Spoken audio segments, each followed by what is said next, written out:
what a good day. What a wonderful thing you're doing here. We need to find more formats like you're doing now to keep this going now. And also when we get back. Everything in those comments is so empowering, so supportive, so beautiful. And that is what we do in the room every month. This was not 100% what I expected, which is good. People will really, really need it. Cheers. It's really important to us to use Singular Sensation, yes, as a safe gathering place, but also as a place to amplify and support and offer a safe space too. How'd you get so good at this?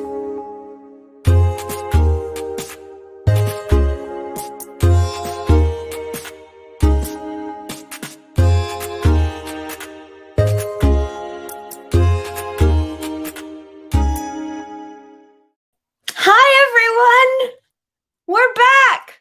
And yes, that is a tag on my blouse that I just bought today. What a way to start a new season! Brought to you by Lily Morgan. If you're watching, please feel free to pay us. We could use it. Everyone, welcome to season 2 of Singular Sensation Online. I am your host, Jenny Walls. And I am so thrilled to be back. Just as classy as ever. It's been a couple of months, friends. It is the blurst of February, and we're so glad to be back. We have a great show lined up for you tonight. Our community guests this evening, we welcome the Disability Collective. We will be talking to Nathan and Emily about this brand new theater initiative and an amazing event they have coming up next month. I'm also so thrilled to introduce 2 brand new segments to the show. The first is our well-being segment, and our well-being segment guests are the Canadian Green Alliance, who are actually partnering with the Disability Collective. So I'm looking forward to talking to all of them about each other. So we're very thrilled to welcome back the Canadian Green Alliance to talk about their Sunday morning movement offerings and how you can get involved. And maybe we'll be announcing a little something, maybe, possibly. So you won't want to miss that. We're also introducing another brand new segment called Our World, and I could not be more excited to welcome the founders of the Reach Out Response Network. We have Rachel Bromberg and Asante Houghton joining us.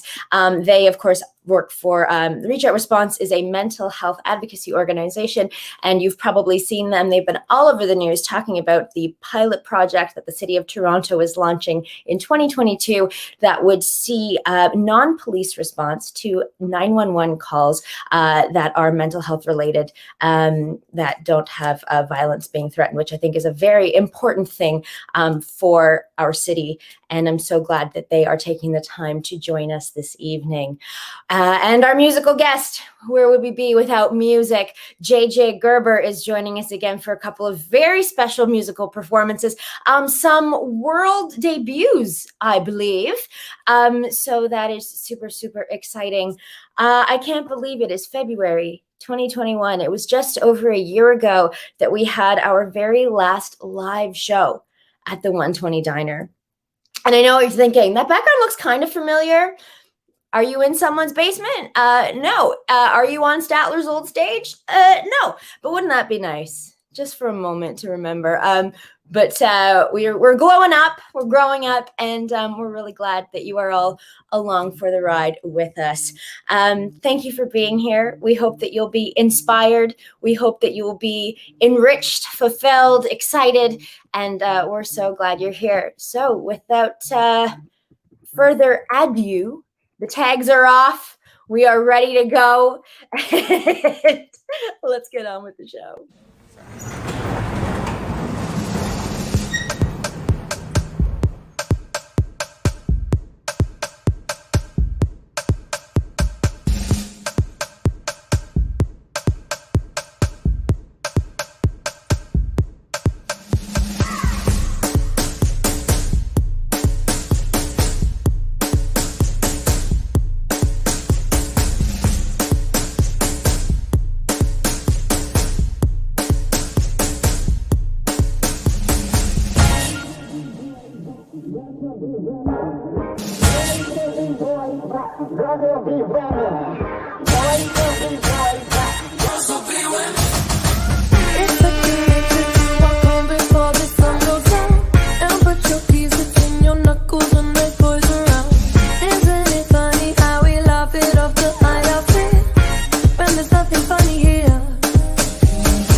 I don't know about you guys, but Tainomi Banks chasing a chicken or a hen or a rooster, chasing fowl made my day. That, of course, was Boys. It was choreographed by Jesse Robin. We want to thank our associate producer, Stephen Dixon, for presenting that video for us, because musical theater performance, we come in all forms, so many forms, and we want to celebrate all of them. I am so thrilled to welcome our first guests of the evening of season 2 of 2021. 2021, doesn't that feel good to say? Doesn't it? I mean, I don't know at this point, who knows, but it's good to have hope. Hope. And I hope that you are as excited as I am for our very first guests this evening. We welcomed them to the show back in season 1 to talk about their Max Torre vlog, and now they have created an entire collective. I love these two wonderful human beings, and I am so excited to welcome the founders of the Disability Collective, Nathan and Emily. Welcome back to the show. Jenny, hello. Friends, welcome to season 2. Welcome back. Thank you. Nice for having background. us. Yes, Right? so fancy. I mean, it was there the whole time. Oh. What do you mean the bricks? I was like, I'm in a gay basement. That's what I'm at. I missed the 120. This is as close as I'm going to get. Yeah. And I will take it. I will take all of it. Tags and all. I'm tagging. Yes. Can you believe that? Isn't that such a that's such a me way What a great way to start off. unabashedly No. giant tiger. Listen, what are you gonna do? Friends, welcome. How are you both? We are good. We're doing it. Okay, right? You're a terrible journalist. Why would you I lead know. with that? Well, it's good to be out of 2020. Yep. I think, some hopefully positive COVID-related news happening this year with vaccines, maybe. So, Maybe, hopefully. So Yeah. there's a light up there now, light at the end Yeah. of the tunnel. But yeah. So actually, can I ask you something off script from something we sort of talked about last season? And we talked about, being immune compromised and having to be very, for certain folks that are, and this kind of will lead into our conversation. What is, when we talked before, a vaccine wasn't part of the conversation yet. So now that it is, I mean, how does that change your outlook to things? Does that look like more of a, freedom on the horizon, or something like I don't know if freedom's the right word, but that must be such good news. Yeah. I mean, freedom feels like a good word because, I mean, for us at least, we have not really gone anywhere for almost a year, which is wild. Like the last time we went outside was the grocery store in the middle of March in 2020. And so a vaccine sounds like fantastic times right now. So crossing our fingers. Yeah, I mean, I think it's the thing is with being immunocompromised, it just means that you know, we're hoping that maybe Nathan's more immunocompromised than I am. We're hoping he will be prioritized for the vaccine. But even if he is, it really relies on everybody else getting vaccinated for him to be safe to go outside. And there are a lot of immunocompromised folks who can't get vaccinated because they have other health issues, or they have or take medications that they're not allowed to take if they get vaccinated. So it's why it's really important for as many people as possible who are able to get vaccinated, so that folks like us can go back out into the world one day. Please get the vaccines. I know my mom is a frontline worker, and she had her first one not too long ago, and I think she has her second one coming up. Very exciting. Or no, not this weekend. Well, very soon. But it is something that crossed my mind because we hear about kind of the groups that they have and who is when and what the kind of trajectory is. And it occurred to me preparing for the show. I was like, well, what about those with exactly what you were saying, who are more at risk than others, but not by age? There are so many different ways to categorize it. It's like we're not talking about that because it hasn't been considered. Yeah. It's interesting because a lot of disabled folks actually are advocating for disabled folks to be prioritized. A lot of places are prioritizing people by age, which makes sense. And, we strongly believe that frontline workers should be vaccinated first. We're very privileged that we can work from home we're safe. So we're not advocating for ourselves necessarily, but to categorize it just by age and not by folks who are at a higher risk level is really dangerous to a lot of folks. And the disabled community is really nervous and worried about that. It's happening here in Canada and in the US. So it's a conversation a lot of us are having right now about how we can try and encourage the government to prioritize the disabled community a little bit more. So. Well, and thank you for speaking to that, because it is something that does need consideration, and that's so much of a reason of why we're here to talk about how can we help each other, how can we use our voices to help each other. And I think that's so important. So we're going to stay in touch about that, and we're going to hopefully be able to support that and to give people a call to action so that we can help with that. Or at least lend support so people listen, right? Because so much of it is just about words hitting ears and then ears being put into motion. Yeah. Ears being put into motion. I think there's a better way to say it. But we'll do what we can for sure to support that, because that is important. And I'm so glad that you're both joining us tonight to talk about the Disability Collective. Last time we talked about Max Torrey vlogs, and honestly, I will tell you this is totally true. Sometimes when I need a bit of a pick-me-up, I'll turn on one of your videos just because you are both just such a beam of sunshine, whether you're making cupcakes or crafting and just being lovely. So thank you for putting that out into the world. No news here. I'm a big fan. But the Disability Collective is like the next, talk about level up. I mean, this is a background, but you guys are actually leveling up. So tell us about the Disability Collective. Take us right back to the beginning.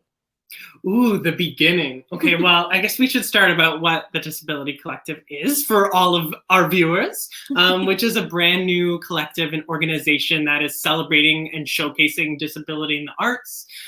We think of disability super broadly, and we think of art super broadly. So we're just trying to start a conversation and to destigmatize disability specifically in the arts for us.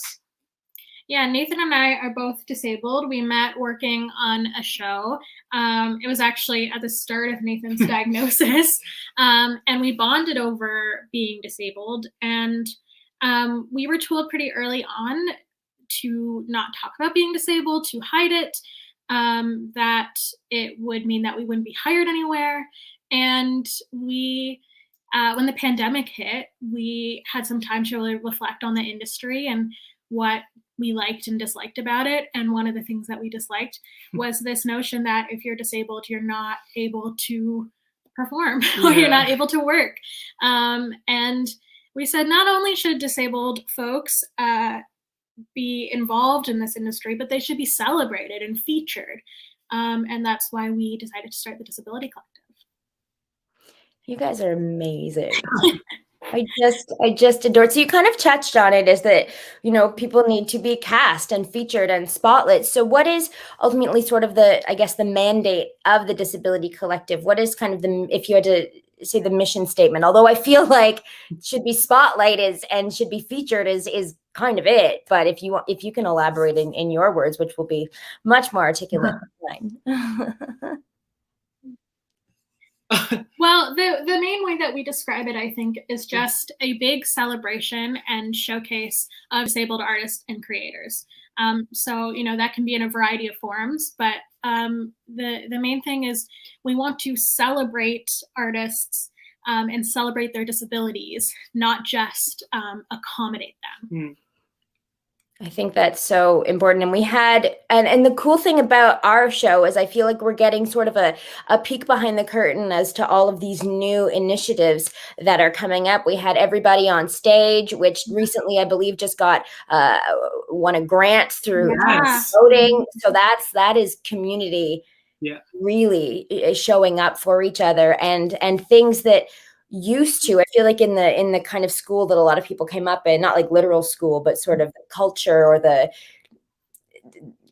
let's just say culture, is that, those would be a hindrance, whereas really they should be a celebration and something that is celebrated. Well, that's what it is. Go with your words, Walls. But I really love that it's something that adds, it's part of a person's story. It's something that makes them unique and special, and something that should be showcased. So I'm so glad that you've done this. What is, I mean, this isn't on. So I send people a list of sort of questions of what we're going to talk about, but every so often when we're talking, I'm like, but this is something I kind of want to know. So you've had your vlog series, which was a beautiful introduction to get to know the both of you as people. And I, like I said, obsessed. What was, I guess, the biggest challenge or the biggest undertaking when creating this collective? You have the idea and you have the mission. So logistically, like, was there anything that was like, oh, I did not expect this to be a thing? Or what was the biggest challenge for you guys? I mean, I think we can all probably say that the pandemic is a challenge. Also, in a way, pandemic. What are you talking about? But I mean, also it provides, like, it forces you to be creative in a way too, and think about things in a brand new way. So like, what we would have done before is probably just like do a show in a theater and have some people sing at it. But like now, this has forced us to be so much more, I don't know, on the ball, and forced us to think outside of the box, because now we say, okay, we want to do a virtual event. How many people are going to submit? How can we get more people interested? And that's why this upcoming event, which we'll talk about in a sec, I'm getting ahead of myself, we're calling a showcase, because we want it to be more than just theater. And although that's what we're comfortable with, we're trying to, you know, broaden what we do and try to have as many voices heard as possible. That's really important to us. Yeah, absolutely. And I think it almost opens up a different kind of accessibility, because people can tune in from where they are, however they are. And we were sort of talking, and we'll get into what is kind of considered disability and who is welcome into the collective, because it is a fairly specific pool that maybe, and at any point, please correct me if I'm using the wrong verbiage here, because that's very important. You know, I think social anxiety is something a lot of people have, and we're talking to the Reach Out Response Network a little bit later. But, you know, I know that we were in our conversation talking about that can be considered a disability in a way. So for people who do have that anxiety, going out and being at live events with big crowds, a show like this where they're able to be in their safe space, surrounded by familiar things, feeling comfortable, that is something that is accessible in a way for them that wouldn't have been before. Absolutely. And it's something that we, you know, what you just touched on about that we define disability in a really broad way. And we state that we don't just think disability includes physical impairments, which is what I think a lot of people think of when they think of disability. But, disability can be invisible, and it can be chronic conditions, chronic pain, mental health, learning disabilities, cognitive challenges. There's so many different ways to sort of be included in this collective. And we just think, if you are dealing with something that is disabling, then, that you can consider it a disability. And some folks aren't comfortable using that word, and that's great. I think it's up to the individual to choose how they want to label themselves. But we're really welcoming of as many folks as possible. In our upcoming showcase, our artists range from having physical disabilities and being in a wheelchair, which I think is sort of, what's seen as, when people think about disability, that's what they think of. But there's so many other things. We have a deaf artist, we have a visually impaired artist, we have artists with mental health issues, we have an artist with dyslexia, we have, a huge range of folks and artists with different types of disabilities. And that's kind of the point, is to say, so many folks have something that they're struggling with. 1 in 4 people have some sort of disability. So it's a huge number of people, that's 25% of folks are dealing with something. And yet, it's something that's overlooked a lot. So it's important for us to talk about it. Yeah. Well, and exactly that, to talk about it. And there are so many things that have such a stigma to it. And like I said, we'll talk a bit more about mental health, which is, there was the Let's Talk Day, talk about ending the stigma. And the only way I think to do that, or not the only way, but one of the ways to do that is to talk about it, is to normalize it, is to, even further than that, celebrate it. Because everybody is so different in so many ways. So who is to say what the standard is? Yeah, absolutely. Right. And it is so stigmatizing, and there's a danger to that, because then it's viewed as a liability rather than like an asset or a contribution that gives you a certain point of view. And at the end of the day, like, theater represents the human experience, and the human experience is more than, a tall, beautiful blonde girl that falls in love and has her heart broken. Everybody has their heart broken. So why is only this one particular person? And it is changing. And we're so, like I said, I feel so privileged to be on this show, seeing, like, with you, with everybody on stage. We have artists in residence who are based on a safe place for the mental well-being of performers. And you two are joining forces with another guest that we have later today, the Canadian Green Alliance. You guys are joining forces. Yes, we are. So it's it's this like wave of community and change. We're in a very kind of, I don't want to say hopeless time, but I feel like we're in a very hopeful time. Like, the change we're seeing, the pause that's being taken, the conversations that are being had and heard and now are being acted upon. It's exciting, and to be able to find excitement right now is amazing. So thank you for being such a maker of change. Speaking of makers, you're making a show. Drama, it's theater. That one's for you, Liza. Listen, so tell us about, you have your inaugural event coming up, the debut event of the Disability Collective, Art is Movement. Oh, a graphic? Yeah. How sharp. How beautiful is this vibrant looking sign of yours, right? Oh, we're high tech. Honey, can you handle it? I barely can. Yes. I'm smashing the computer like a 6-year-old. I mean, I don't produce my own show. We have legal people. This is not about me, though. Tell us about the show. When is it? Where is it? Who is in it? Tell us everything. Well, I'm gonna shut up. The show is called Art is Movement, a virtual showcase and fundraiser. And it is happening on the interwebs next Thursday, March 4th at 7 p.m. Eastern Standard Time. Oh, yes! Wow. Magic! Like Pippin, the talk show, but nothing like Pippin. I met Ben Green once, and that's as close as we get. So amazing. So March 4th, 7:30 Eastern Standard Time. Where can people find? I mean, okay, so who is part? You gave us sort of a bit of a hint, a bit of a tease as to who is in it, but what can we expect on Thursday, next Thursday? Well, like we said, it's such a diverse group of people. Yeah. We were blown away by how many people submitted. We received so many amazing submissions from so many talented artists. It's been a joy getting to know them and their work. It's inspiring in itself, just gathering our community of folks. So yeah, so we have tons of different types of art. We have some musical theater performers. We have some dancers.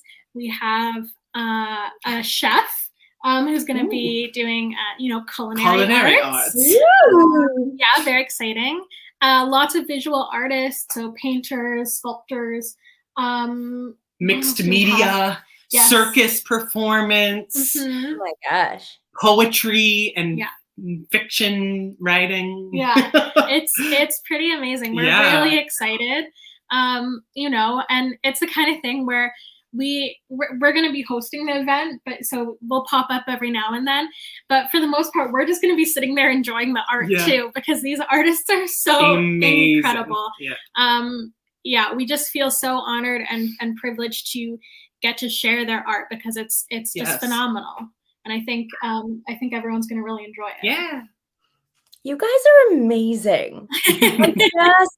I just adore you both so much for what you are doing. I mean, I just want to put you in my pocket if I had one.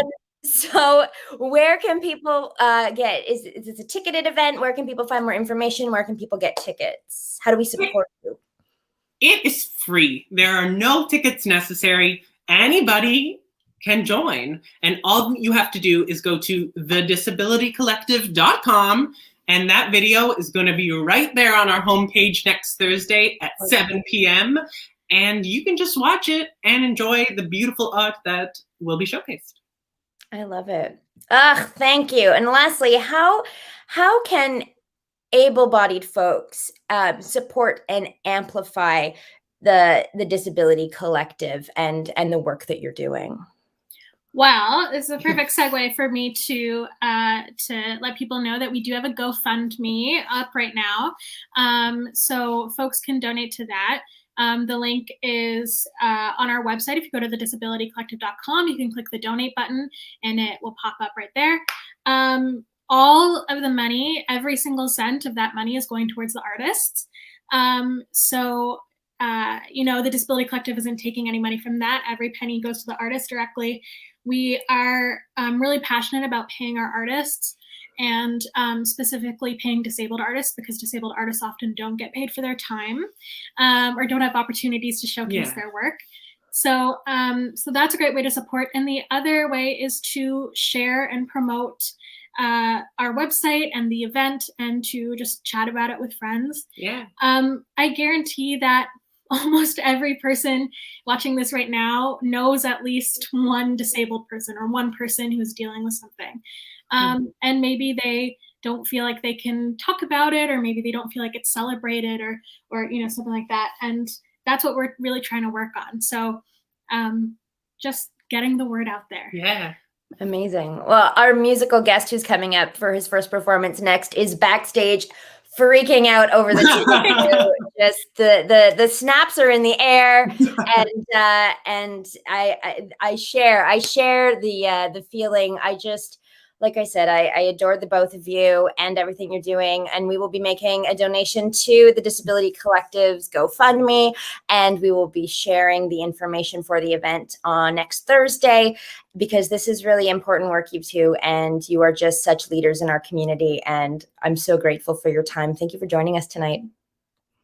Thank you Thanks so much, Jenny. We love you. We do. You too. Mwah, mwah, mwah, my sweet angels. We'll talk very soon and break legs next week. Bye for now. Yes, we will. Thank you so much. Take care. That's Nathan Satori and Emily Maxwell from the Disability Collective. Art is Movement, a virtual showcase and fundraiser, is happening next Thursday on March the 4th at 7 p.m. Eastern Standard Time. And you can go to their website. Nope, that's our next guest's website, but you'll want to go there too, trust. The disabilitycollective.com. You'll be able to view the show for free. And if you'd like to contribute to the work these wonderful humans are doing, you can make a donation to their GoFundMe, which is also accessible through the disabilitycollective.com. Also, this show lives on YouTube after it airs live, and it is available in closed captioning. So we are working on making it live closed captioned. So we definitely want to follow by the example that these amazing humans are setting. And you can see all the googly gibberish that I'm spouting because you don't want to miss that. Yes, you do. You do. It's all part of the charm. Speaking of charm, someone who actually has charm is our first musical guest. Well, he's our only musical guest, but you don't need anyone else when you've got this fellow around. I'm so thrilled to welcome for his first performance of the night. I don't know why I'm yelling. You guys are literally right in front of me. You're right here. There's a microphone right here. Can you tell that I am used to performing live? It's almost been a year. Whatever. Doesn't matter. You guys, what does matter? JJ Gerber joining us again, season 2. Hey, friend.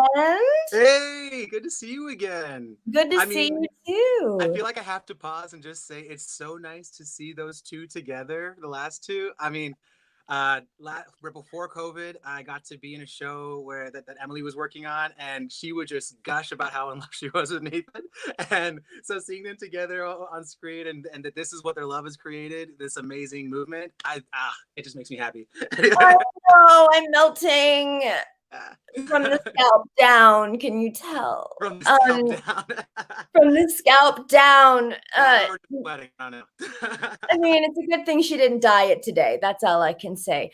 There will be no political comparisons on this show. So JJ Gerber, so glad to see you. Last time you joined us, we had a rolling blackout, and you were left to like host the show for a hot second. So we're feel like I'm an honorary host of Singular Sensation. I mean, who did the better job? It's hard to say. It's true. Listen. So how this is such a how are you? It's a pandemic. How's it going? How's it hanging? What have you been up to? It's so interesting. Obviously, when COVID happened, a huge shift happened in my career. I sadly wasn't able to do as much performing on stage, and so instead I jumped into my studio and started recording. And I also actually got a Joe job working as a tub guy. I reglaze tubs now, believe it or not. Well, great. I need your number because I have a situation. And I don't know, for those who live in apartment buildings, you know how fast that stuff gets handled. So what a first world problem to have. I'm very lucky that that's among the top of my problems. I'm just going to own that for a moment. But it's this weird moment I had this week. So I started that obviously right when COVID hit, because I was mid-show when everything was shut down at Drayton. Right. And then this week it was announced that myself and the other guy who runs the tub, it's called the Tub Guys, we won Best Contractor in Canada. This literally like 2 days ago. Yeah, it was really cool. Well, GD, that's awesome. Congratulations. Yeah. On Homestars, you can go see that. I don't know. So it's a weird thing that it's literally the company's literally me and one other guy, and it's like went from musical theater to doing tubs. But I didn't get my Dora this year, but I won an award for my work on tubs. Yeah. Tub thumper. Do I put that on my resume? I don't know. You should, under awards and accolades. Best Tub Guy 2021. Best Tub Listen, you won an award during a pandemic. I would put that at the top of my list, like forever. And that's not to say that you have to be winning awards right now. Breathing and putting one foot in front of the other right now is a huge achievement. It's a huge, literally getting outside, especially in this blizzard that's been happening. So. I mean, honestly, yeah. So everyone, you're doing great. You really are. But that's amazing. Congratulations. Speaking of amazing, before we launch into your beautiful first song of the night, and we are so lucky that you are performing for us 2 times. How did we get so lucky? Which we're so grateful. Oh yeah, I just had a stroke in my brain for like a hot second. This happened like 3 episodes ago, and literally it was like 4 seconds of nothing. It was it's more all good. but now we got it out of the way. It's over. We got it out of the way. I tag off my shirt. I didn't know what I was saying. Guys, this is happening. We're doing well. So this month, for Black History Month, JJ, you have been posting every day on your Facebook celebrating a different person every day, which has been incredible. And the feedback, I'm not stalking you, I swear I am, is that it's been so inspiring, but people have been learning so much about these influential people who have contributed so much that they never, necessarily even heard about before. Why was it important for you to do these posts every day? So, to be honest, a lot of these people I didn't know enough about. Some of them I definitely knew a good chunk about, but after last summer and everything that we lived through, I felt that I did not know enough Canadian Black history personally. And I decided that it was important for myself to do some research and learn what my history is here, not just the Americans' history, but what's going on in Canada, what has happened in Canada, why do we have cultural diasporas that support certain things here? Where did that come from? Who were the people that actually, made the bedrock of our culture? and so I decided, literally on a whim, February 1st, I said, you know what? I'm going to keep myself to this. And probably the best way to make a contract with yourself is to do it publicly. Honey, welcome. And so I said to myself, you know what? I'm going to make a post about this amazing woman who had a huge impact on gospel music in Canada, Amoy Levy, who passed away a month ago. And I was like, you know what? I need to make a post about this. And I wanted to make a post about her for when it happened, but I felt like it was meant more to be able to put it in Black History Month. And so as I made this post about her, I said, you know what? I'm going to do this every day, and I'm going to make sure I research this, not just for everybody else, but honestly, so that I can understand this history and really learn this history myself. And so, yeah, every single morning I wake up at 6 and I research a ton of stuff. I like go through like 30, 40 articles of like history notes and books and things. And I try and find the person that I think fits that day and who's been notable and who's left a stamp on Canada. And yeah, it has been an influential part in our history. So, yeah. Wow.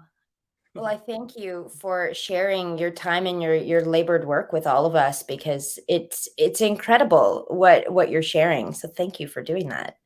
Well, thanks for checking it out and learning along with me. Anyway. Hey, listen, speaking of learning, we're going to learn about a brand new song. I think this is a world premiere, maybe, possibly. Yeah. You're going to share with us? Yeah, so this song I'm going to be doing for you is a song that Stratford, so I haven't been working, as I said, I haven't been working in theater because of COVID, because none of us are. For the, say it louder for the people in the back, none of us are working in theater. And we all wish we were, to be clear. But I have been very lucky. I've honestly been very, very lucky. Stratford, they approached me and asked me to be a part of their cabaret series, which is coming up, by writing this song, which I'm going to be playing for you guys right now in a minute, anyway, called I'm Coming For You. And they kind of, one of the things that was so amazing about this writing process of this song was that they let me be myself. They didn't really put any bars on what I had to do. They said, you know what, we want to hear your pure voice coming through this song. So I wrote about, kind of similar to what we were talking about a second ago about trying to celebrate Black history in Canada. I wrote about, I tried to put Black history into a song. My history along with others who've lived here in Canada and our experiences. And I thought about it in more of a musical theater sense, to be frank. But yeah, so that was where my writing came for this song. I'm Coming For You. Yeah. All right. JJ Gerber, thank you for joining us. And I'm going to hand it over to you. Take it away. All right. Here we go.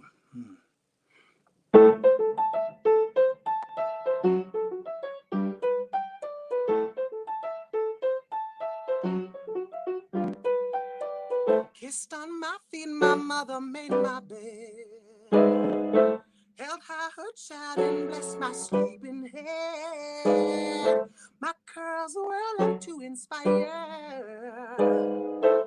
Ain't no one keeping me from flying higher. What you wanna go down and take me with you? Know I was born for bigger things. What you wanna take out my legs and my past? Well, honey, that's still a part of me, cause you only heard one part of this century-old story. What you wanna head start? Well, I'm coming for you. I'm coming for you.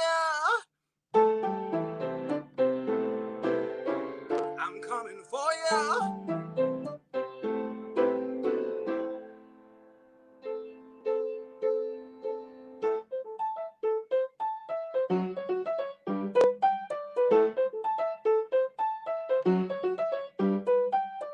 You know I thought the world couldn't be mine. I'd hold my head lower and toe the line.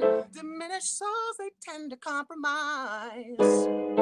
I'm done living, holding on to lies. What you wanna hold down and point down on me? Well, you don't know what I can bring. What you wanna buy out my mind and my time? Well, I won't make no apology, cause you only heard one part of this century-old story. What you wanna head start? Well, I'm coming for you. I'm coming for you. Cause this is my time, this is my life. This is why I wake in the middle of the night. No, I won't let you get to me. No, I ain't going down quietly. Said I won't let you get to me. No,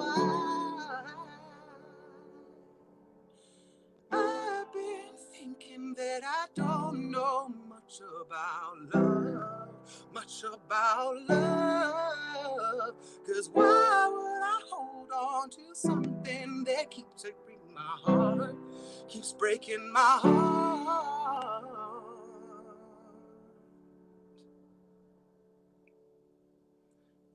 This is my time, this is my life. This is why I wake in the middle of the night. No, I won't let you get to me, no, This is my time, this is my life. This is why I wake in the middle of the night. No, I won't let you get to me, no, I ain't going down quietly, said I won't let you get to me, no,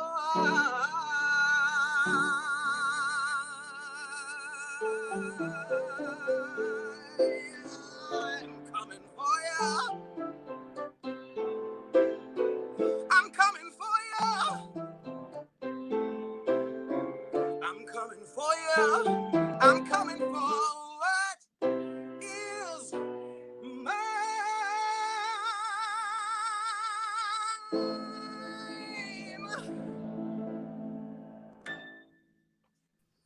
JJ Gerber. Woo!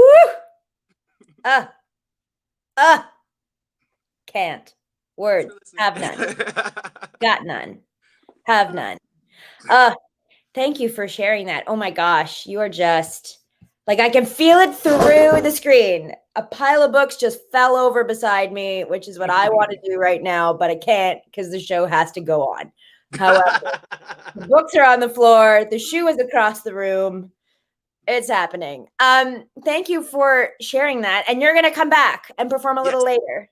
Yeah, I'm going to do one of actually another new song, which is coming out, like I believe it's March 4th. You guys exclusive. Yeah. Level up. It's a pop song that's coming out on Spotify. You guys can go check that out at John O'Josh. Yeah. Amazing. You're incredible. Thank you for this. We're going to let you go backstage and hang out, and we're all just going to freak out about you behind your back, in front of your face. And we'll see you a bit later in the show. See you soon. All right, JJ Gerber, thank you. And speaking of JJ song, if you want to hear that amazing song, it will be part of Up Close and Personal, Reflections from Black Artists of Up Close and Personal, which is a cabaret series that Stratford is doing that is happening on Thursday. And you can go to Stratford's Instagram, which is at Stratfest, and you can go into their bio and there's a link. It is free, I believe, and that is happening. It is hosted by Tom Allison. And you guys, I don't want to like brag or anything, but I'm gonna. They've all been on our show. How lucky are we? I don't know who I sold my soul to be so lucky to have such an incredible lineup of people. I'm freaking out. I'm a professional. It's cool, you guys. It's cool. This is just what we do. So thank you to JJ. You definitely want to check him out at John O'Josh. You can find him on the things. And you definitely want to stick around because he will be back. Today, I am so thrilled to introduce our very first world segment. This is where we invite folks from outside the theater community to talk to us about things and stuff that aren't theater related, but need our attention. And I don't know how we got so lucky to welcome these two incredible human beings to our show. You have seen them all over the news. They have been talking about the new pilot project in the city of Toronto that is coming down the pipeline about civilian response to mental health related 911 calls. But we're not just going to talk about that. We are going to get right into it, because if there's something we need to talk about right now, and you know this about us, it is mental health. And just like we talked about with the Disability Collective, we got to keep talking about it. The stigma has to go. We have to normalize it, because it is something that so many of us live with. And it's something that we really need to talk about, which is why we have this new segment. And I'm going to try and keep myself under control and cool and professional while I bring on the founders of the Reach Out Response Network. We have Rachel Brownberg and Asante Houghton. Welcome, you guys. How you doing? How you doing? Oh, you know, cool, chill, pro, all those things. Thank you both so much for taking the time to join us. You have been so busy. You have been all over the place advocating for this new pilot project. And I'm so grateful that you took the time to join our little show. Mental health is so important to us. Last month, we did a series of Instagram live conversations with folks in our community talking about, you know, how we're all dealing with our mental health. Maybe we're not dealing, because the most important thing, I think, is to just keep talking about it and to join together. If we say we're all in this together, that goes more than just a pandemic. That's, you know, how we're getting through it. And the both of you are mental health superstars. I was saying when we were sort of going back and forth before, in theater, we like to, people have their bios in the programs for the shows that we do. So I'm just going to briefly, to give you all an idea of how incredible these two people are, I'm just going to read out their credits, just their, you know, their resume credits from the playbill. They, like Rachel, you're the coordinator of the International Mobile Services Association, a member of the Toronto Regional Human Services and Justice Coordinating Committee, and the Center for Addiction and Mental Health's Constituency Council. You're also currently completing a dual degree in law and social work, no big deal. And you've also worked with many important organizations, including Stella's Place, CAMH, Planned Parenthood, the LGBT Youth Line, and the Canadian Suicide Prevention Service. Like, no big deal. You guys, I'm not freaking out at all. And Asante, you're a national award-winning mental health advocate. Your work in peer support has taken you across Canada, as well as the United States, Colombia, most recently Ireland. You're a two-time TEDx speaker, recognized by CAMH as one of the top 150 difference makers in mental health in Canada. And, you know, because that's not quite enough, featured in the most recent Bell Let's Talk primetime documentary special. So, like, you guys know your shit. I mean, well, thank you for giving us permission to swear. So now that I know that. We're like the Netflix of the internet. What? That's awesome. That's not a thing. Sure. But anyway. Listen, whatever.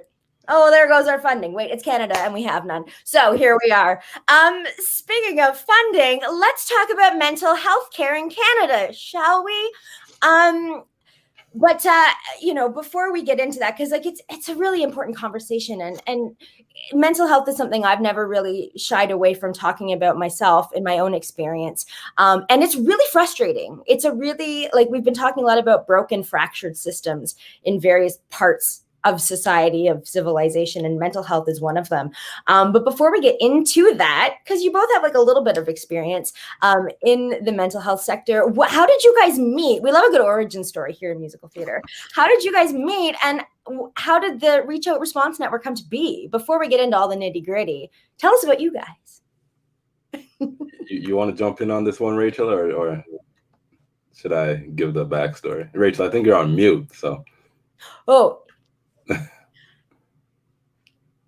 Off mute now? there you Oh go. yeah, now we got you. What? Normally I'm the one that makes that mistake. Technology. Oh, I'm no, great no. with Well, on this show, it's normally me. So I'm happy to pass the crown. Trust me. Okay. So, Asante and I, we used to work together at Stella's Place, which is a youth mental health agency. And Asante and I, we had a lot of conversations about, I guess, the mental health care system and ways in which the crisis response system wasn't working. And at a certain point, we just thought, we could do something about this. There are probably other cities in Canada or the United States or other parts of the world that are doing a better job than Toronto is at responding to these kinds of mental health crises. So we started to do some research. We started to learn about what are the best practices in other parts of the world. And then we sort of thought, hey, we could bring this to Toronto. I know in an interview you mentioned Cahoots in the United States, and I had heard an interview with them. I think it was on CBC, and I was like, this is exactly what we need to be talking about here, and why we created this segment. And I was like, there's got to be something in Canada. And then I found you guys, and then the next thing I know, you're everywhere. And I was like, wow, we're never going to get them, but you're here because you really are so passionate about what you do. And so I really appreciate that you're taking the time to chat with us about it. We will get into this pilot project that's happening because I think it's really important. But before we get there, how did we get here? We're talking about 911 calls. Toronto gets something, 30,000 mental health related 911 calls a year. And I am sure that number has gone up with the pandemic. And we're talking about 911 response calls. How did we get here? Where are the resources? Where is the support? You know what I mean? I'm sure there's a much more articulate way to ask this, but we talk about destigmatizing mental health as in it's like a broken bone or a chronic illness, but things like that you could get covered through, say, OHIP or public health that way. There aren't the resources there are for physical ailments. So why is mental health care so, I want to say, inaccessible? Well, there are a lot of gaps in the system. That's the simplest answer. Just historically, mental health has not really been on the forefront of, a lot of people's consciousness unless you were the person or, it was a family member or someone you knew who was going through it. Right. So, that's the first thing. I how I got into the game was actually telling my mental health story because there was nobody else out there doing it. So I kind of had a corner on the market as yo, here's a Black guy from the projects who talks about mental health.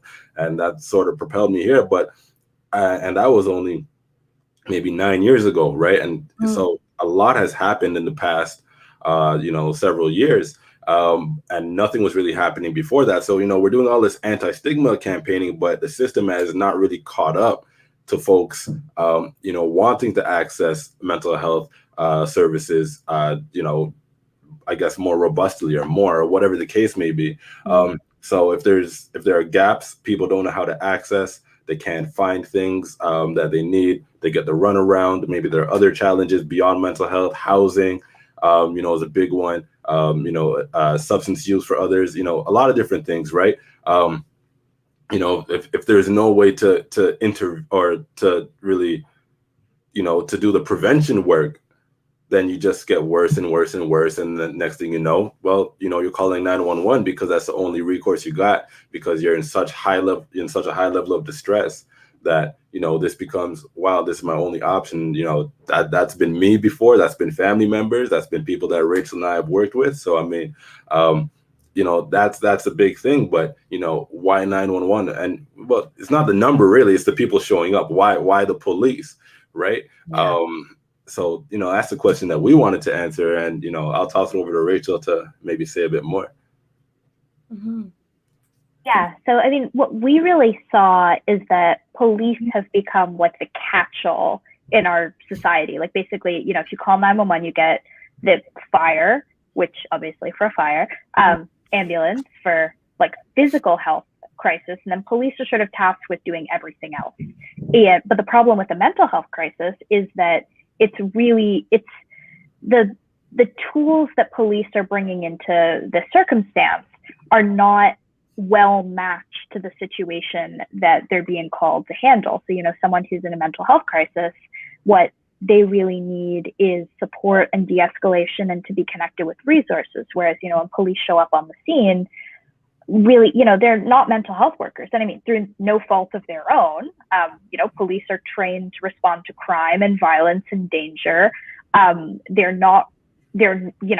and I have been working in the mental health field for a long time. We've received a lot of training in things like suicide risk assessment or safety planning or appropriate resource referrals.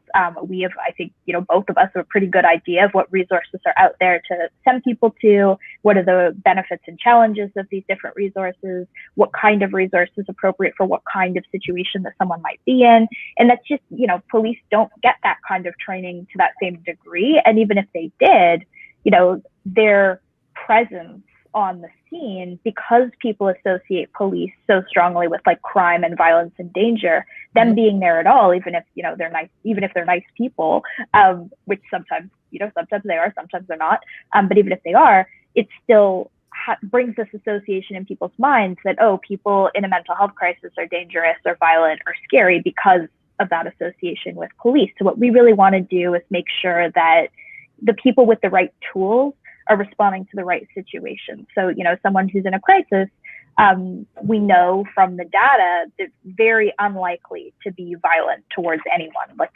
we know that 89% of 911 related mental health calls don't involve any risk of violence to anyone and don't involve any weapons. So if you think about those calls, you don't really need a person who's trained in responding to violence and crime. What you need is a person who can do a risk assessment, can de-escalate, can do a safety plan, can figure out what are the appropriate resources to take someone to. And that person who is going to be a crisis worker, not a police officer. And I think that's so important. And what you were saying, Asante, like it being, you've got kind of the result of, people that turn to we've got, what am I trying to say? There are words, I have thoughts. Talking about, substance abuse and homelessness, and these can be byproducts of untreated mental health issues, right? When gone untreated because the resources aren't accessible. And especially when you're talking about things like depression, the person isn't going to take that initiative to reach out for help and do the research it takes to find someone that is covered by, say, OHIP, or to find someone that's sliding scale they can afford. Like, there's so much research that is put on the person who needs the help. I mean, in my experience, and like I said, I'm very privileged in my position in the world. And even that is a lot, like, to deal with. It took, I think, 6 years for me to get a mental health diagnosis, an accurate diagnosis. And that included getting an evaluation, getting someone who was covered, who was more than just a social worker, who I could get that evaluation with, getting a good doctor, getting the right prescriptions, keeping on top of said prescriptions, because you have certain, different mental health situations have different symptoms, and some of them don't exactly cater to diligence and self-care and having that motivation to take the care and to pay the effort that it takes. It takes a lot of effort to take yourself out of that. And when the help isn't there, it's easy to leave it. And the next thing you know, you're, this far, you're calling 911. And I know, Rachel, you had mentioned that you'd worked with people who had felt criminalized by the response of 911. And that's enough to make someone never want to call for help again. Like, that has to really affect negatively, especially if you're dealing with anxiety or especially in a crisis. You never know what kind of mental state someone's going to be in. Can you speak to that part of the experience with people that you've worked with, and like the importance of that response? Yes, I mean, in the work that we did, so over the summer last year, we worked with the city to do some community engagement. We did some town halls, a lot of town halls, and also just in terms of like my work with suicide prevention services in the past, like I've heard a lot of stories of people who police showed up when they were in a crisis and, were taking them out of their home in handcuffs in front of their family members, in front of their neighbors, and not because they'd done anything wrong, not because they were violent, just because they were in a suicide crisis. And that's standard practice a lot of the time when someone is in a crisis. And, people talking about, okay, well, I was handcuffed, put in the back of a police car. I felt humiliated. I felt like when I came back, like, how am I going to face my neighbors after they've seen me being put into a police car in handcuffs? Like, they're going to think I'm a criminal. And, we recognize that people who experience mental health challenges have often experienced trauma in their lives too. When you think about like having, people you've never met, often like large men with guns, like putting their hands on you, handcuffing you, physically taking control of you. Like it's really scary. Yeah. Absolutely. And that's when you're already in a moment of crisis. You're already feeling escalated. You're already thinking about dying. And this is the response that you're getting. Yeah. Yeah. Can I add? Yeah, real quick. There's also the other part where, some folks who are criminalized even without having a mental illness or not going through the system, you're not wanting to call 911 either. So like for me as a Black person, that's not necessarily a comfortable decision for me to make.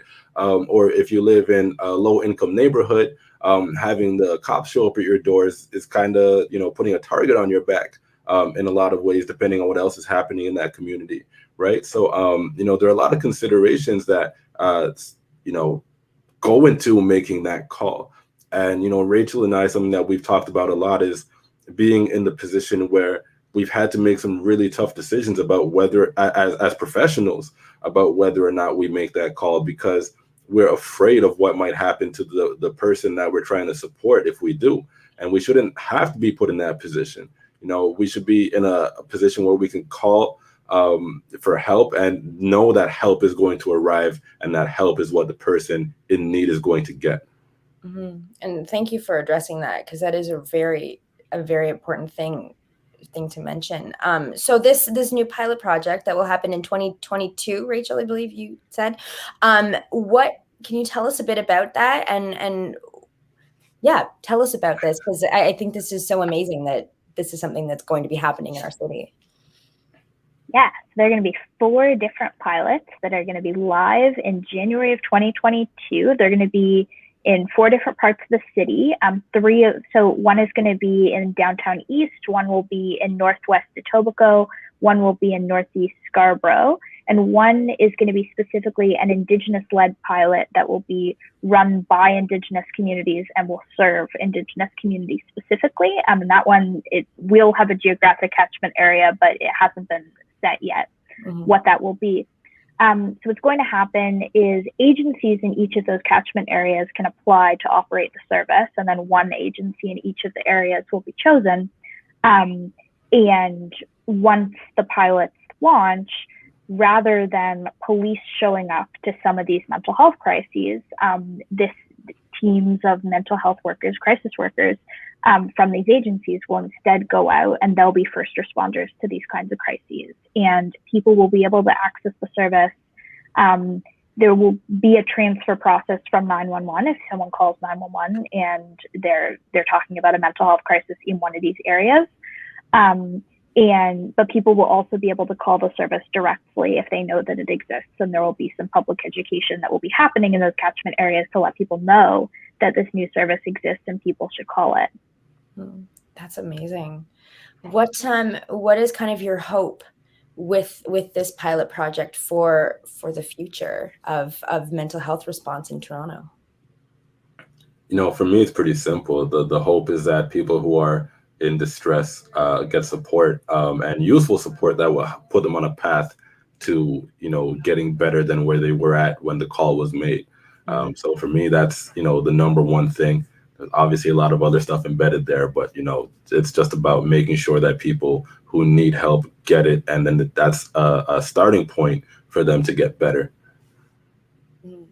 So I guess before I let you go, because I know you're both very busy, and again, thank you so much. Just a couple things going on.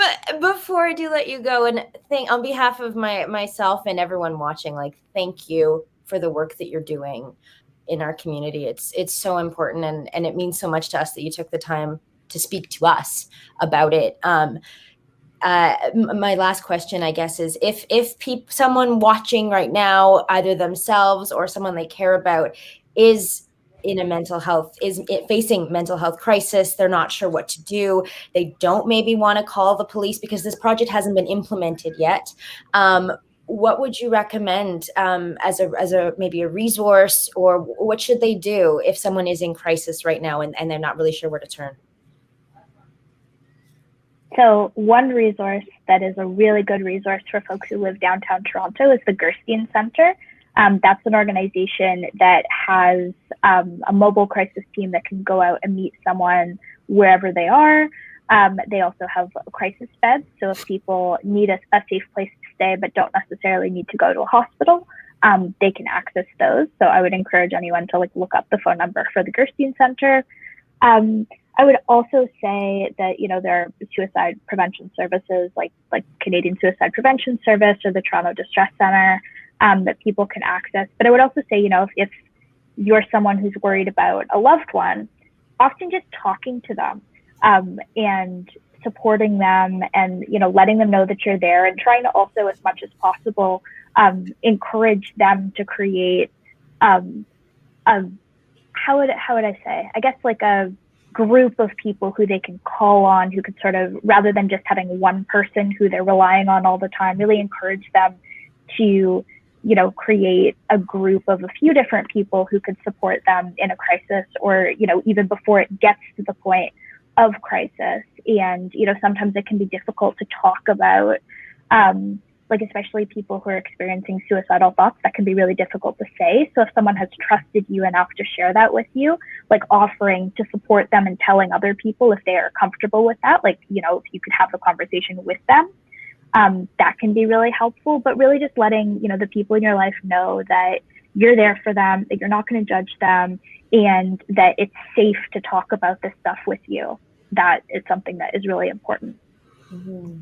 Yeah, and just to add to what you just said at the end there, Rachel, sometimes, and I've been in this position before, and I've made this mistake, is when you want to support someone, you kind of turn every conversation into a support conversation, right? So that's not necessarily a useful strategy. Sometimes the best way to be there for someone is actually just to be there for them, and not necessarily focus every interaction that you have with them, on whatever the challenges that they're experiencing. And to try not to see that person through that lens of, oh, they're suffering, and you just start to implicitly treat them differently, and they feel that, right? So really just focus on the whole person, and still being there with them in a way that you would be there with them if everything was going fine. That's not to say that you avoid the conversation about the mental health challenge, but just not to necessarily make that the main focus all of the time. As that can sometimes, make folks close up and drive them away, which is not what you want people to do. You don't want them to feel isolated. You want to open up, like Rachel was saying, networks of connection for folks, because we're social creatures as humans, and ultimately, connection is what keeps us going. Absolutely. And that's so much of the reason why we're here. So thank you for that. Rachel and Asante from the Reach Out Response Network. You can go to their website, reachouttoronto.ca, catch them on the Instagram or the gram. Cool kids, or I don't know anything about being cool. This is where you can find them on Instagram. Both of you, thank you so much for the work you're doing. Thank you for taking the time, and we look forward to seeing this beautiful change that's happening in our city that you are such a big part of. Thank you so much. Thank you so much. Thank you. Have Appreciate a wonderful night, both of you. Take care. Peace out. Rachel and Asante from the Reach Out Response Network. Oh my gosh. This show, seeing the changes that are happening in the world, how can you not have hope? So definitely check them out. And we've been taking notes. We're going to post some of the resources that Rachel shared with us on our Facebook. So if you are in need of support or know someone that is, we can give you access to those resources because that's why we're here. Speaking of giving you access to what's happening, something else going on. Our friend Claire Blackwood has a new show, Late Night in Canada with Claire Blackwood. You can find her on Instagram. She releases a new episode every Monday, and announcing she will be joining us as of next week as our political correspondent. She'll be joining us from time to time, letting us know what is happening on the political scene in Ontario, in Canada, and just sharing her wonderfulness with us because she is GD hilarious. And check her out on Instagram. Well, she's on Instagram too, but check her out on YouTube, Late Night in Canada. She really is a remarkable person, and we're very thrilled to welcome her to the show. Speaking of welcoming to the show, we have our very first wellness segment. This segment is dedicated to all things health, wellness, you as a person, because you are more than your work. You're more than your work, and you are worth just as much of an investment as you put into your career, into yourself, body, mind, and soul. But don't let me tell you about it. We're going to bring on two wonderful humans we joined not too long ago on our co-production of For the Love of, their very first digital event for the Canadian Green Alliance. And they're going to tell us about their Sunday morning movement offerings, as well as some other great stuff they have on offer. So please, from your living room to my gay basement, please welcome Julia McClellan and Tess Bender from the Canadian Green Alliance. Hello. Welcome back. Hi. So good to see you. It's been a hot minute. It's been a hot week. I know. Time really flies when the world is shut down, doesn't it? It sure does. It sure does. I mean, ish. Thank you both for joining us. I'm so glad to have you as our very first wellness segment guest. I mean, it just feels so appropriate. We're so excited. We're so excited. So we chatted back in, I think it was December, although all the dates and months and days and minutes are sort of blurring together. But we talked about the Canadian Green Alliance. And for those who didn't catch the episode, which you know is no one because everyone watches every show, tell us a little bit in a little nutshell about the CGA before we get into what you guys are offering online coming up. Yeah, do you want that's the intestine signal for take it away. Julia? Hi everyone. I'm Julia. This is Tess. And we're from the Canadian Green Alliance.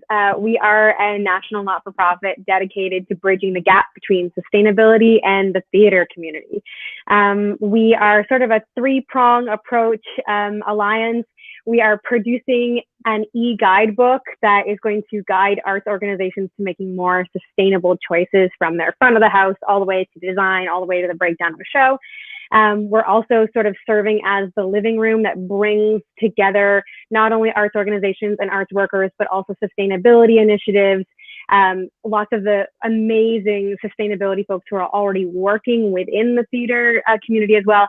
And we're sort of acting as like the cultural living room for everyone to pull up a chair, disseminate their information easier, find partnerships easier, hopefully gain some funding, gain amplification. And then we're also, we just founded our education department. So we are becoming a curriculum writing body as well to sort of help write educational curriculum for the next generation of artivists. So really educating the next generation on how to roll activism into their art from the get. We got some busy duos on the show tonight. See, she's so good at that. And also, you're both just so dewy and fresh. Like I don't know. I don't know. I've got like $60 worth of highlighter on. Is it working? It's gorgeous, darling. It's gorgeous. Wow, you're both so beautiful and fresh. Always. So we wanted to talk about, I mean, there's a few reasons that we wanted to chat tonight, but one of them was for our wellness segment to talk about the Sunday morning movement offering that you do. And Tess, you just led one this past Sunday. I did. Yeah. Tell us about this aspect of the CGA's programming. Yeah. I mean, I was thinking about this earlier because I was like, oh yeah, we're going to chat about the movement classes tonight. And the funny thing is Julia and I started a not-for-profit, and we were paying for everything out of pocket, and we realized that that wasn't going to be able to last very long because herb and no theater work. So, we started to kind of think about ways that we could fundraise, and we were planning on doing some caroling at Christmas. So we had a list of amazing artists who were going to volunteer their time. And then there was another really intense lockdown where singing at people's doors maybe wasn't going to feel the safest. So we had to start getting creative. And there was one day I was just like, Julia, I'm a certified yoga teacher, and I forgot. I didn't. No, I hear you. I hadn't been teaching, and the amazing Amy Keating was. I knew she was getting her Pilates certification, and so I messaged her, and I was like, "Would you ever want to teach a class? I really want to start a Sunday community where people can just move together." And then I remembered that we needed fundraising, and it was like, oh, well, why don't we make this a community where people can donate? We were only going to do the month of December, and it's just become this space every Sunday, and people have been so generous. It never feels we don't love asking people to volunteer classes, but we're also learning to ask for help. And that's really, really important when you're starting a not-for-profit. And, ultimately, the beautiful thing, I was thinking about this a lot today, ultimately, the impact that we want to make on our community and the industry is going to positively affect, it just becomes this cyclical thing. And that's one of our mantras, just the circular, benefits of energy and helping each other out. So that's what it's become. And yeah. Did you want to add anything about that, Julia? Yeah, I mean, I think what's really cool is what started as this fundraising brainchild of Tess's has really grown into this really cool thing where now we have lots of people coming back every Sunday, and sometimes we'll grab some donations from people, but what we always put out is please come regardless if you can afford a donation. And so what started out as a small fundraising thing has now sort of magnified into this mandate of ours to produce kind of community wellness in a lot of different forms.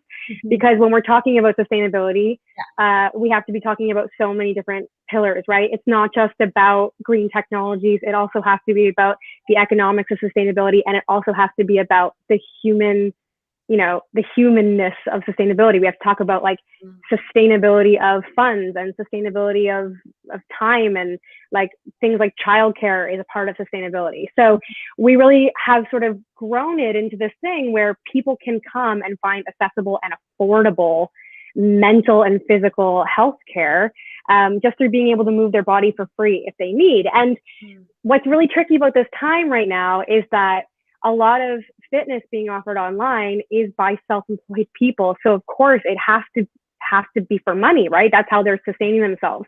But it leaves a lot of people out of being able to afford, accessible physical care right now. And so it's been really, really, really beautiful to be able to just offer a space where people can come at least once a week. And if they have nothing to throw into the can, that's totally fine. You can still come and practice. Yeah. And the other cool thing is it's been amplifying all these incredible fitness instructors' businesses. And we've been trying to really zero in on people who have just started their businesses. So it gains them a new audience, which is cool too. Yeah. And anyone who teaches is always encouraged to come to any of the classes. So it does feel a little more like an energy exchange. And the part that amuses me the most is my mom actually teaches a movement class 6 days a week. She just does it in her kitchen. She started out being a NIA instructor, and it's turned into more of a free movement thing. And it occurred to me yesterday, I was like, oh, I've fully become my mom. So it's so funny. My mom's on Zoom with 30 moms that live in the annex. It's just oh, here we are. Well, my mom and I have tattoos. I have an apple and she has a tree. So the apple really does not fall far from the tree. Yeah. And you know, and every year it becomes a little clearer. Yeah. The apple rolls a little back closer to the trunk. But that's fantastic, and just a testament to like the resilience of people during this time, finding a way to do what we need to do. And I think it's so beautiful that you are amplifying people who have their own practices.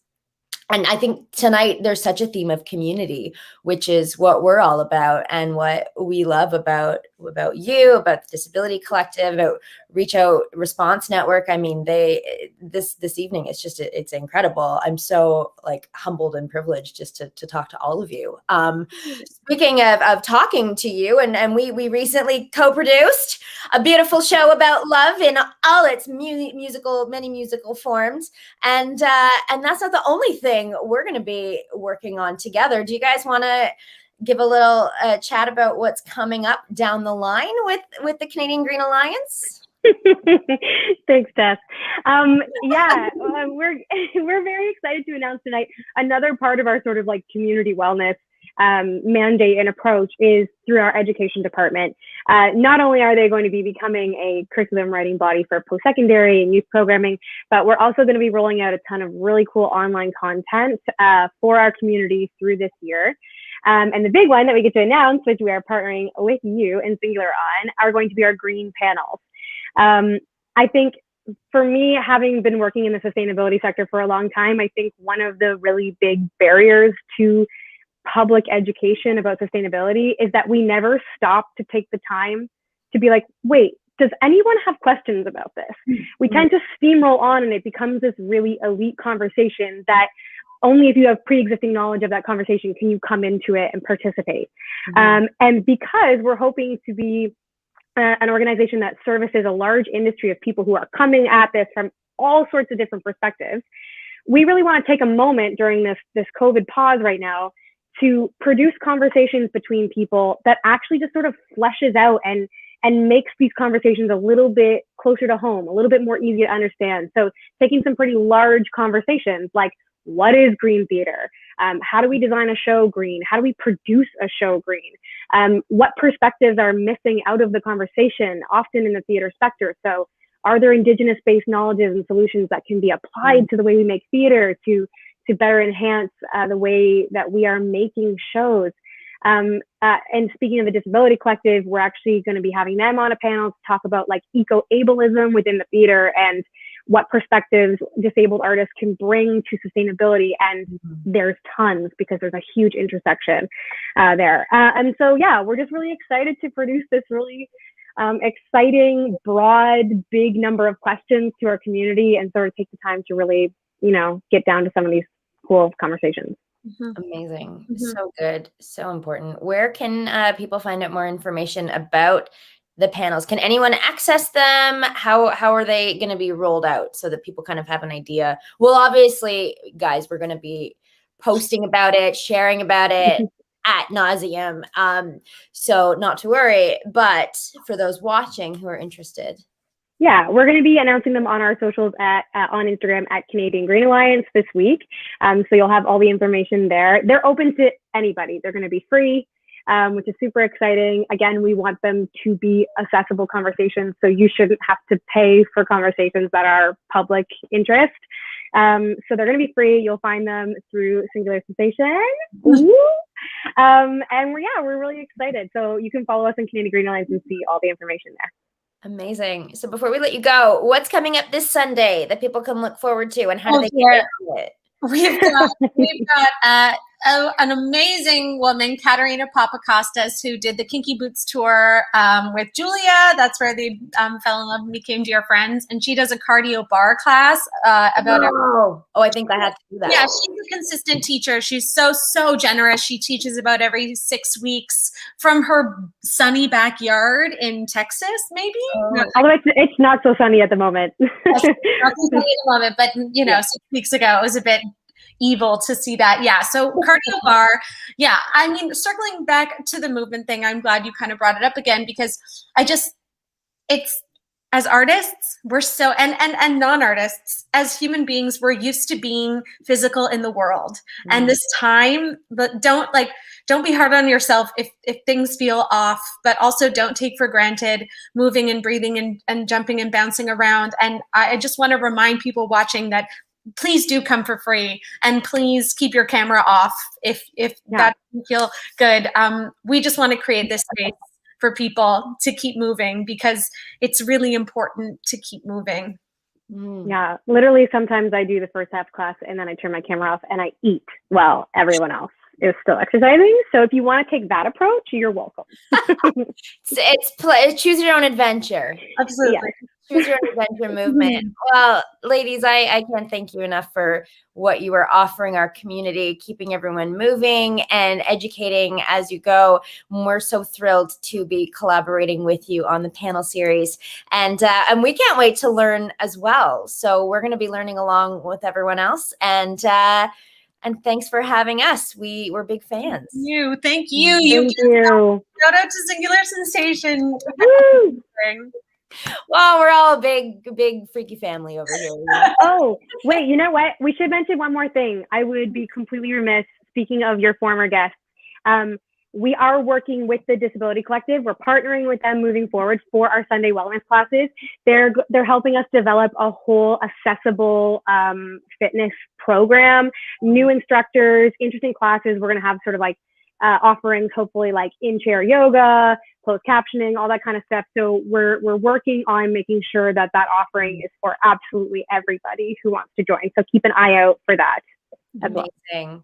Julia, Tess, thank you for joining us again. As always, a pleasure.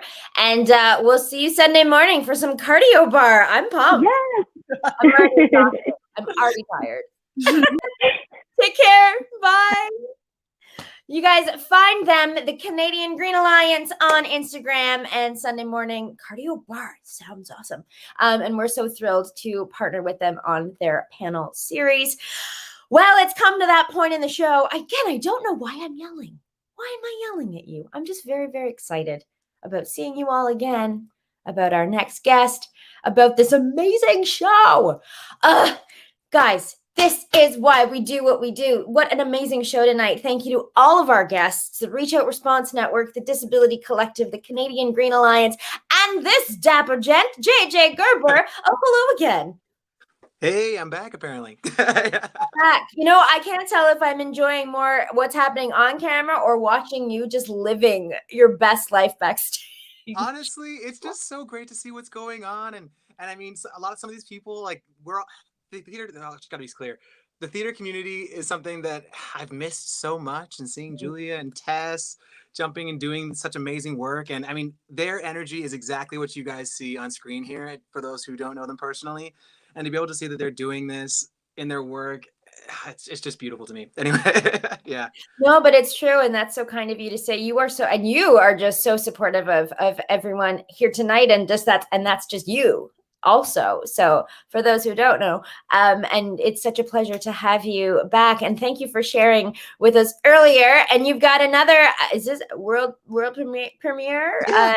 new tune that we're so very lucky to feature. But before we do, and before we end our show, where can people find you? Remind us one more time. Yes, yeah. If you want to hear any of my music, I've been releasing a bunch of new tunes on iTunes and Spotify, all the music places that you can listen to.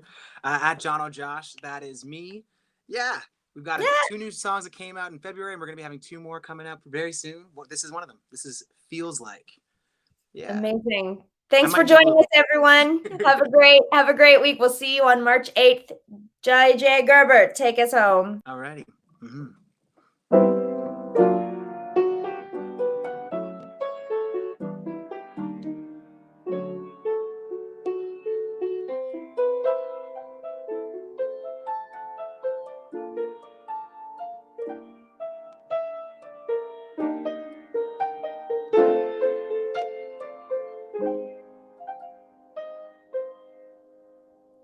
Honestly, I just felt like noodling a little bit. All right, here we go. Here's the song.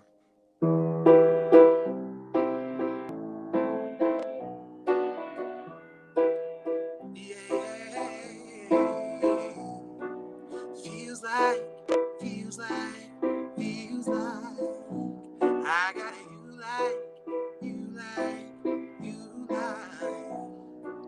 Something tells me that you wanna call me back. That look in your eye is getting me off track. Thinking about you, I took a voucher, queued up for someone I don't know. It feels like I'm out of control. I said it feels like I got you like, it feels like. I said it feels like. I said it feels like. Well, you just hit click out calling me baby. They don't even know my name. Take a pout, yeah, I think about you. Kissing your lips 5 times in a row. Well, it feels like I'm out of control. I said it feels like I got you like, it feels like. I said it feels like. I said it feels like.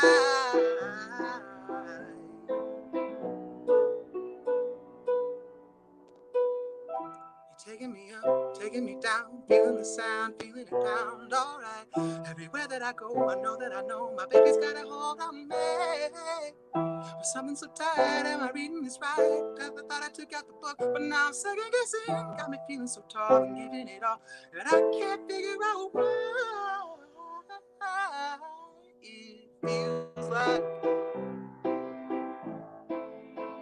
I got you like. I said it feels like.